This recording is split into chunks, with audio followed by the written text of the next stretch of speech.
आइए आज हम बात करते हैं प्यूरिन साल्वेज डिफिशिएंसी की।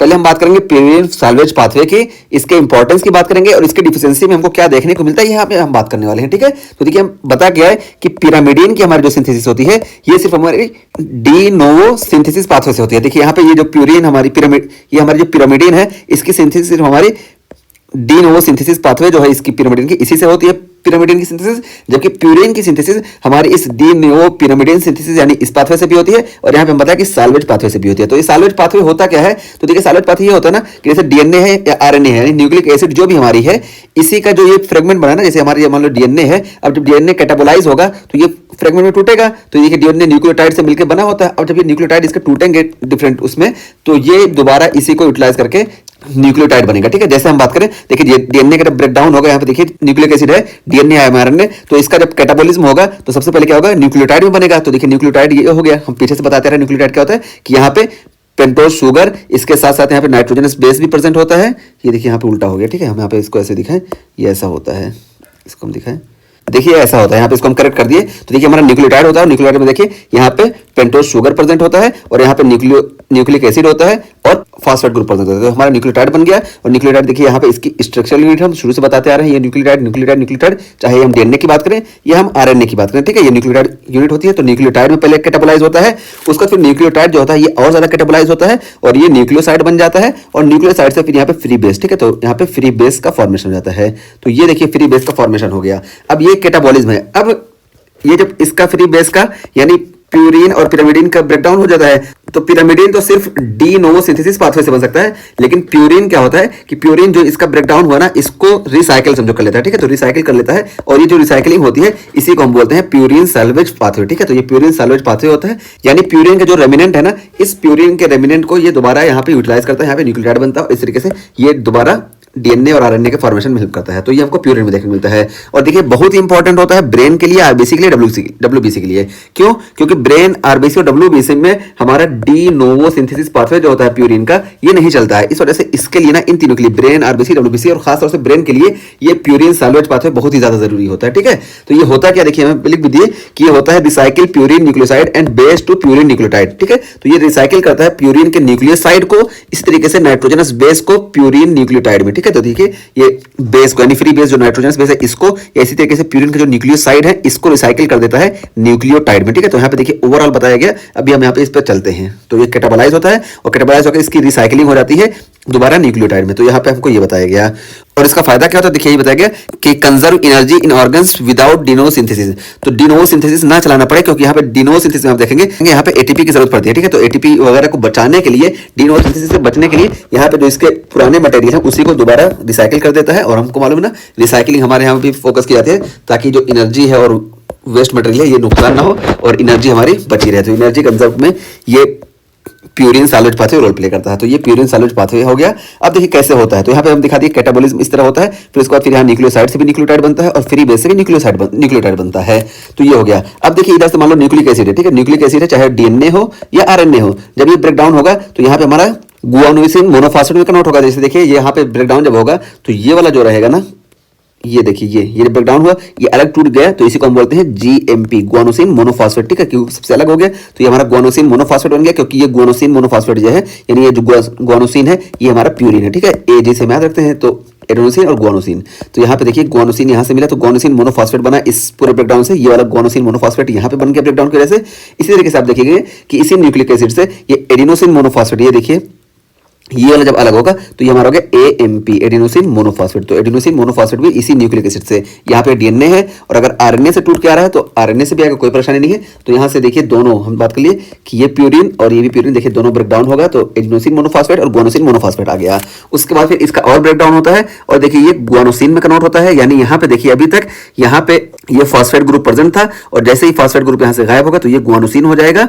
और गुआनोसिन क्या है, न्यूक्लियोसाइड है, न्यूक्लियोसाइड हो गया। और गुआनोसिन से जब यहाँ से देखिए ये पेंटोज शुगर अलग होगा तो ये गुआनिन में कन्वर्ट हो जाएगा, यहाँ पे नाइट्रोजनस बेस खाली बचेगा। ठीक है, तो ये हो गया गुआनोसिन मोनोफॉस्फेट का ब्रेकडाउन, न्यूक्लियोटाइड, न्यूक्लियोसाइड और नाइट्रोजनस बेस। इसी तरीके से देखिए यहाँ पे भी हमको देखने को मिलेगा कि एडेनोसिन मोनोफॉस्फेट जो है इसका ब्रेकडाउन होता है एडेनोसिन में। तो देखिए एडेनोसिन जो है ये हमारा न्यूक्लियोसाइड हो गया, क्योंकि यहाँ से फॉस्फेट ग्रुप चला गया। ठीक है, यहाँ पे देखिए फॉस्फेट ग्रुप प्रेजेंट था, यहाँ से देखिए फॉस्फेट ग्रुप चला गया और फॉस्फेट ग्रुप चला गया। और इसी तरीके से देखिए एडिनोसिन मोनोफॉस्फेट जो होता है ये एडिनिन में भी ब्रेक डाउन होता है। ठीक है, तो एडिनिन में भी ब्रेक डाउन होता है और जब एडिनिन में ब्रेक डाउन होगा तो क्या है, यहाँ से देखिए ये हमारा नाइट्रोजनस बेस है, तो पता है यहाँ से एडिनिन खाली अलग हो गया और ये पेंटोज शुगर जो है ये भी अलग हो गया और फॉस्फेट ग्रुप ये सब अलग हो गए, सिर्फ एडिनिन बचा। तो यहाँ पे ये हमारा नाइट्रोजनस बेस है, तो ये एडिनोसिन का है।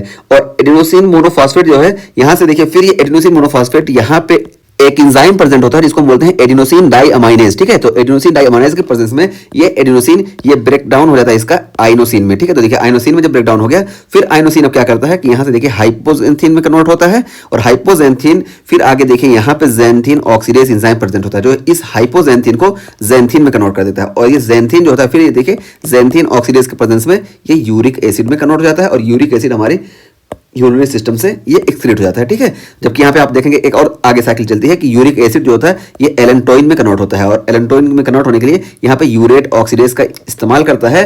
और ये यूरेट ऑक्सीडेज जो होता है ये एनिमल्स में यानी ह्यूमंस में ये प्रेजेंट नहीं होता। ठीक है, तो ह्यूमंस में नहीं प्रेजेंट होता है, इस वजह से ह्यूमंस में जो होता है ये यूरिक एसिड एक्सक्रीट होता है। ठीक है, ह्यूमन में यूरिक एसिड का फॉर्मेशन होता है, इस एंजाइम के ना प्रेजेंट होने से इसका फॉर्मेशन नहीं होता और यही एक्सक्रीट होता है। तो यहाँ पे हम दिखा दिए कि एडिनोसिन मोनोफॉस्फेट किस तरीके से एडिनोसिन में कन्वर्ट हुआ, एडिनोसिन से आइनोसिन में कन्वर्ट होता है। यहाँ पे एडिनोसिन डाइअमाइनेज एंजाइम प्रेजेंट होता है और फिर ये हाइपोजेंथिन और हाइपोजेंथिन फिर जेंथिन में कन्वर्ट होता है और ये जेंथिन यूरिक एसिड में कन्वर्ट होता है और इन दोनों स्टेप में हमारे जेंथिन ऑक्सीडेज की जरूरत पड़ती है।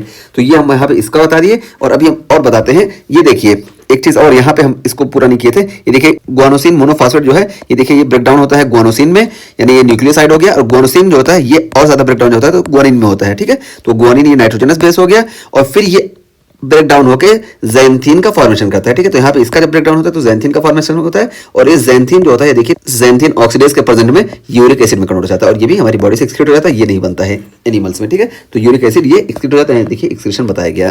तो ये हम ब्रेक डाउन दिखा दिए। अब ब्रेक डाउन तो हम दिखा दिए, ब्रेक डाउन से कैसे ये रीयूज होता है हम यहाँ पे ये बात कर रहे हैं ना, क्योंकि हमारा जो सैल्वेज पाथवे है सैल्वेज पाथवे में रीयूज ही होता है। तो रीयूज कैसे होता है, तो देखिए जैसे ग्वानिसिन मोनोफॉस्फेट है ये न्यूक्लियोटाइड है, फिर न्यूक्लियोसाइड में कन्वर्ट हुआ और न्यूक्लियोसाइड से देखिए फिर ये ग्वानिन में कन्वर्ट हुआ यानी नाइट्रोजनस बेस में। तो नाइट्रोजनस बेस में जब कन्वर्ट होता है ना तो यहाँ पे देखिए फास्फोराइबोसाइल पायरोफॉस्फेट, देखिए फास्फोराइबोसाइल पायरोफॉस्फेट जो ये मॉलिक्यूल प्रेजेंट होता है इससे ये ग्वानिन कंबाइन करता है और यहाँ पे एंजाइम प्रेजेंट होता है जिसको हम बोलते हैं HGPRT। ठीक है, HGPRT ये देखिए हाइपोजेंथिन ग्वानिन फास्फोराइबोसाइल फॉस्फेटेज, देखिए ये एंजाइम जो प्रेजेंट होता है इसका फुल फॉर्म बता दिए HGPRT का, हाइपोजेंथिन ग्वानिन फास्फोराइबोसाइल फॉस्फेट, ये कन्वर्ट कर देता है इस ग्वानिन को इसके साथ मिला के ग्वानोसिन मोनोफॉस्फेट में। देखिए तो यहां से ग्वानिन से ये देखिए इसका रिसाइकिल हो गया और ये ग्वानोसिन मोनोफॉस्फेट में कन्वर्ट हो गया। तो देखिए नाइट्रोजनस बेस था ये कन्वर्ट हो गया दोबारा न्यूक्लियोटाइड में और ये न्यूक्लियोटाइड अब दोबारा इस्तेमाल हो जाता है इसमें डीएनए के फॉर्मेशन में, डीएनए या आरएनए के फॉर्मेशन में। ठीक है, तो इस तरीके से ये हमारा देखिए ये प्यूरिन का फॉर्मेशन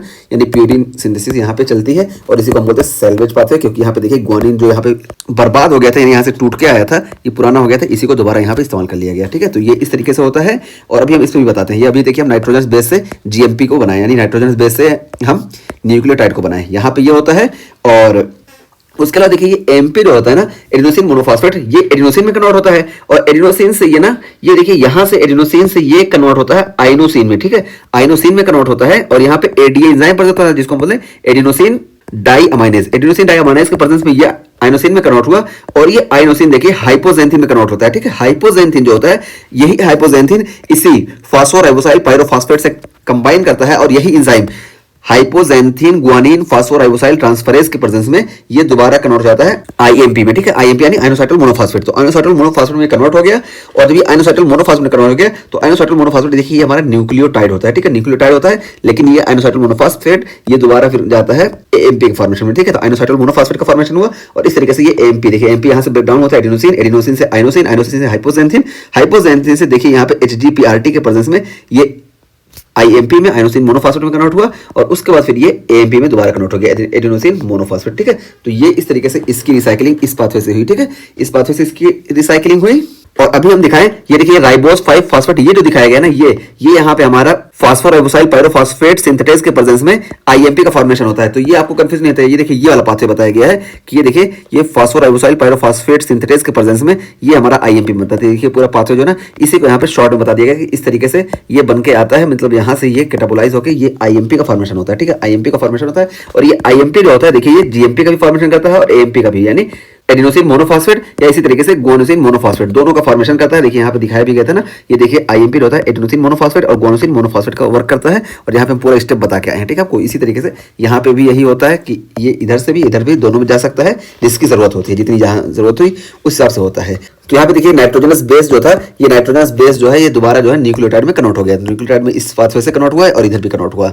तो यहाँ पे ये चीज दिखाई गई है, ठीक है। तो ये चीज दिखाई गई और उसके बाद हम बताएं ये आयोसिन मोनोफॉस्फेट जो होता है ना, ये आयोसिन मोनोफॉस्फेट देखिए ये गुआनोसिन मोनोफॉस्फेट और इसी तरीके से एडिनोसिन मोनोफॉस्फेट में कन्वर्ट होता है। साथ साथ ये आइनोसिन में भी कन्वर्ट होता है, ठीक है, आइनोसिन में कन्वर्ट होता है। और ये आइनोसिन जो होता है ये हाइपोजेंथिन में भी कन्वर्ट होता है और हाइपोजेंथिन फिर दोबारा ये जेंथिन और यूरिक एसिड में कन्वर्ट होकर बॉडी से बाहर निकल जाती है, ठीक है। तो ये पूरी इंटर रिएक्शन है। तो इंटर रिएक्शन में कैसे कैसे यहाँ पे हम पूरा बता दिए, ठीक है। तो ये आइनोसिन मोनोफॉस्फेट भी बॉडी से रिमूव होता है और इस पाथवे से रिमूव होता है। अब यहाँ पे क्लिनिकल इंपॉर्टेंस क्या है हम बताते हैं, पहले हम यहाँ पे इसको बता दिए। तो अभी तक हमने आपको क्या बताया कि नाइट्रोजनस बेस से कैसे यहाँ पे न्यूक्लियोटाइड का फॉर्मेशन होता है। चाहे यहाँ पे देखें गुआनिन से नाइट्रोजनस बेस से गुआनिन मोनोफॉस्फेट का फॉर्मेशन हुआ, इसी तरीके से यहाँ पे देखिए एडिनोसिन मोनोफॉस्फेट से हाइपोजेंथिन बना जो कि नाइट्रोजनस बेस के लेवल का है, और फिर नाइट्रोजनस बेस से ये दोबारा आइनोसिन मोनोफॉस्फेट और एडिनोसिन मोनोफॉस्फेट में कन्वर्ट हुआ, यानी नाइट्रोजनस बेस से ये भी न्यूक्लियोटाइड में कन्वर्ट हुआ।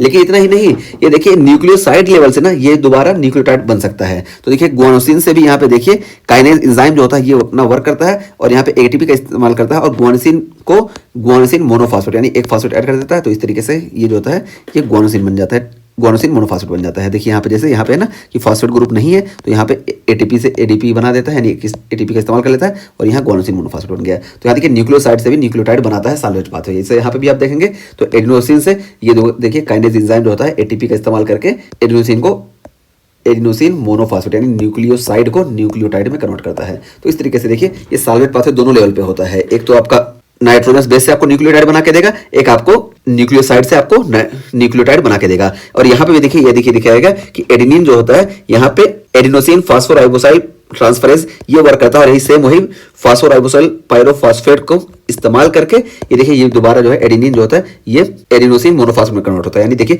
ये नाइट्रोजनस बेस के लेवल से ये दोबारा न्यूक्लियोटाइड के लेवल पे बनता है, ठीक है। तो नाइट्रोजनस बेस से न्यूक्लियोटाइड बनता है। ये वाला पाथवे देखिए लंबा होता है लेकिन ये वाला पाथवे शॉर्ट होता है, ठीक है। तो इस तरीके से देखिए साल्वेज पाथवे पूरा काम करता है। तो साल्वेज पाथवे दो लेवल पे होता है, एक नाइट्रोजनस बेस से लेकर ये न्यूक्लियोटाइड पे जाता है, यहाँ से यहाँ आप देखिए और यहाँ से यहाँ देखिए, ठीक है। देखिए नाइट्रोजनस बेस से ये न्यूक्लियोटाइड बनाता है और एक दूसरा जो होता है ये न्यूक्लियोसाइड से न्यूक्लियोटाइड बनाता है। ये देखिए ये हम दिखाए यहाँ और यहाँ पे भी देखिए ये देखिए इसमें नहीं दिखाया गया था लेकिन हम दिखा दिए। और ये देखिए ये एडिनोसिन जो बनता है ये आइनोसिन के थ्रू ये यहाँ से बॉडी से बाहर भी निकल जाता है, ठीक है। और बाहर भी निकल जाता है और इसकी रिसाइकल भी हो सकती है लेकिन मोस्टली बाहर निकल जाता है, ये ऐसा होता है। तो यहाँ पे हम पूरा आपको एकदम बता दिए। और ये देखिए डिग्रेडेशन एंड साल्वेज पाथवे, तो डिग्रेडेशन कैसे होता है यहाँ पे ये पूरा बता दिया गया और साल्वेज पाथवे ये पूरा यहाँ पे बता दिया गया, ठीक है। तो ये हम पूरा आपको क्लियर कर दिए।